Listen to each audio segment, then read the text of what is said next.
আসসালামু আলাইকুম প্রিয় শিক্ষার্থী। আজকে আমরা যুক্তির প্রাথমিক ধারণার সত্যতা ছকের কয়েকটি সমাধান দেখব।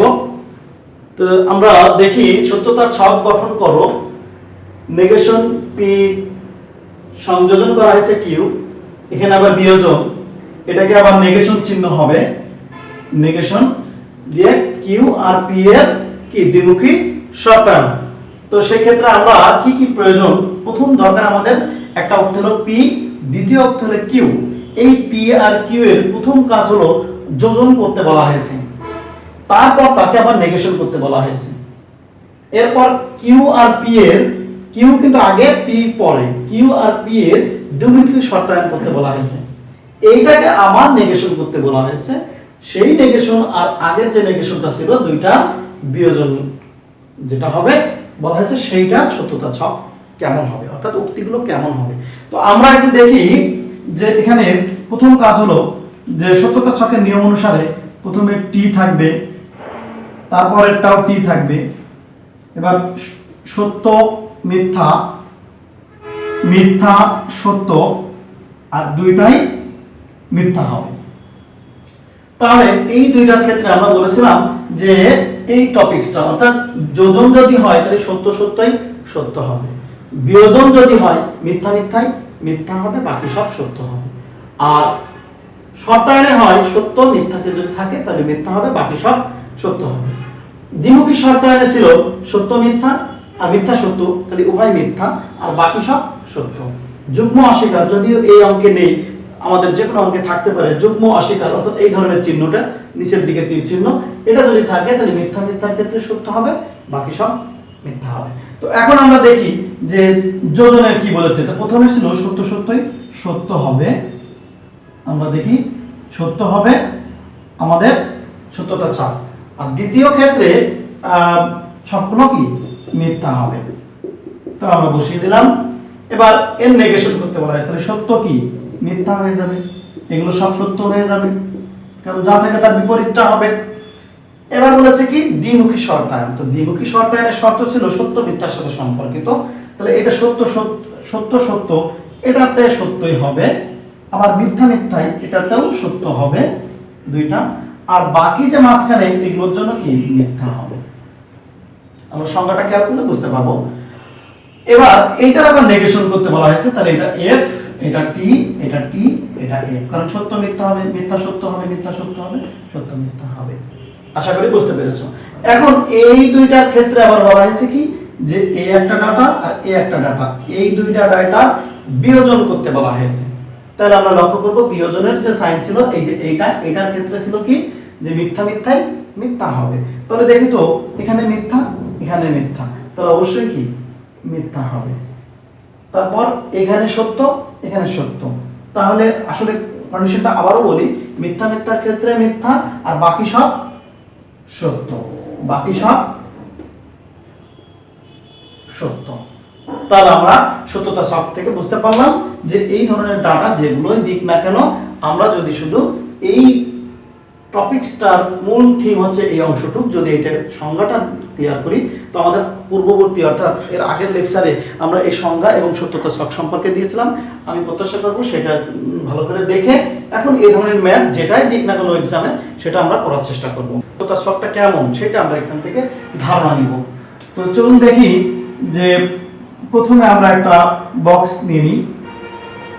এক বক্সে দুইটা প্রশ্ন দেখানো যেতে পারে, যে এটা একটা প্রশ্ন এবং এটা একটা প্রশ্ন দেওয়া হয়েছে। তো সেই ক্ষেত্রে আমরা একটু লক্ষ্য করি যে প্রথমে পি দেওয়া আছে, দ্বিতীয়ত কিউ দেওয়া আছে, এরপর প্রশ্নে বলছে নেগেশন অফ পি দেওয়া আছে, নেগেশন অফ কিউ দেওয়া আছে।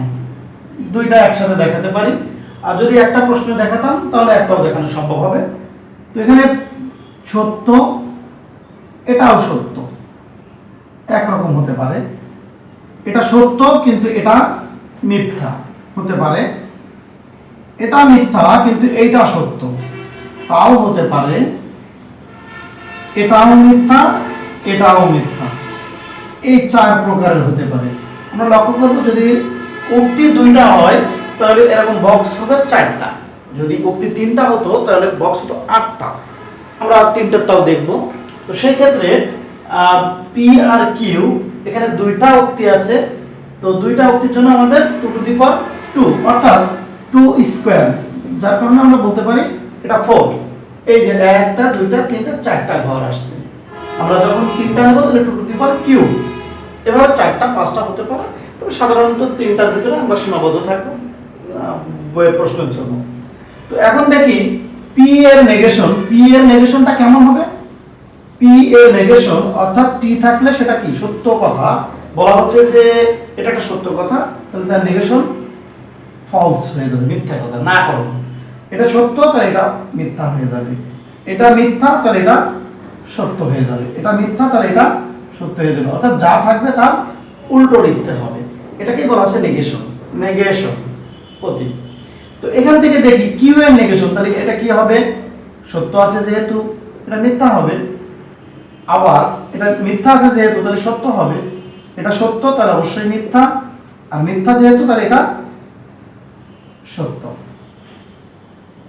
এইগুলো আমাদের নেগেশন গুলো 4টে বের করা। এখন প্রশ্ন হলো এইটা যে বিয়োজন আর একটা হলো যোজন। আমরা অলরেডি এর আগে সংজ্ঞায় দেখেছি যে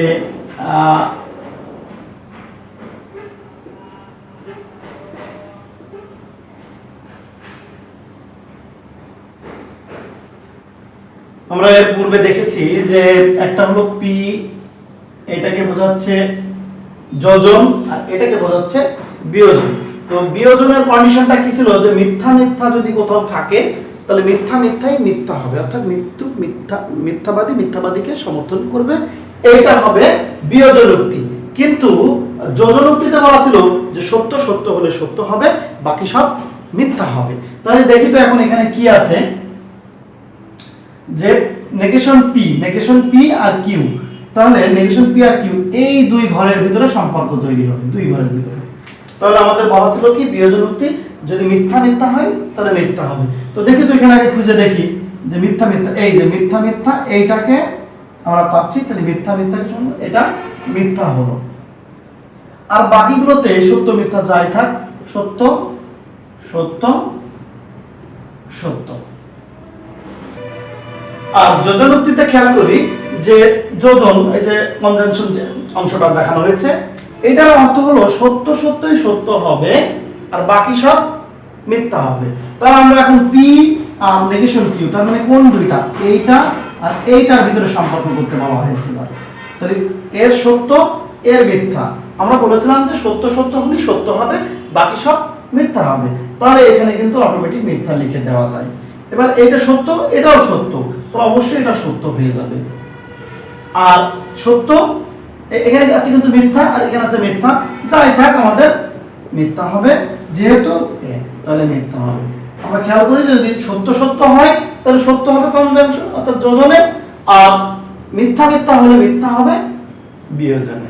তো এখন এই দুইটা থেকে আমরা একটা ডাটা পেলাম যে এইটা হলো তার সত্যতা ছক, এটা হলো তার আরেকটা সত্যতা ছক। এখন এখান থেকে আমরা একটু এক্সটেনশন করতে চাচ্ছি প্রশ্নটাকে, সত্যতা ছক দেখাও এই দুইটা। এখন প্রশ্ন হলো যে এই দুইটার সাথে আমি আর একটা জিনিস এখানে যুক্ত করে দিতে চাচ্ছি। আমাদের উত্তর কিন্তু এই পর্যন্ত হয়ে গেছে, যে প্রশ্ন দিয়েছিল উত্তর হয়ে গেছে, কিন্তু এখান থেকে আমরা একটা অংশ এর একটু নেগেশন করে দিতে চাচ্ছি যে পি যা ছিল তার সামনে আবার একটা নেগেশন চিহ্ন ব্যবহার করলাম, অর্থাৎ এইটা যা ছিল তার সামনে আরেকটা নেগেশন হলো। তাহলে এই টোটাল একটা উক্তি দাঁড়ালো এইগুলো, এই উক্তির সামনে আবার নেগেশন মানে ফলস কি ট্রু হয়ে যাবে, এখানে ট্রু আছে তাহলে অবশ্যই ফলস হয়ে যাবে, ফলস আছে তাহলে অবশ্যই ট্রু হয়ে যাবে, ফলস আছে অবশ্যই ট্রু হয়ে যাবে।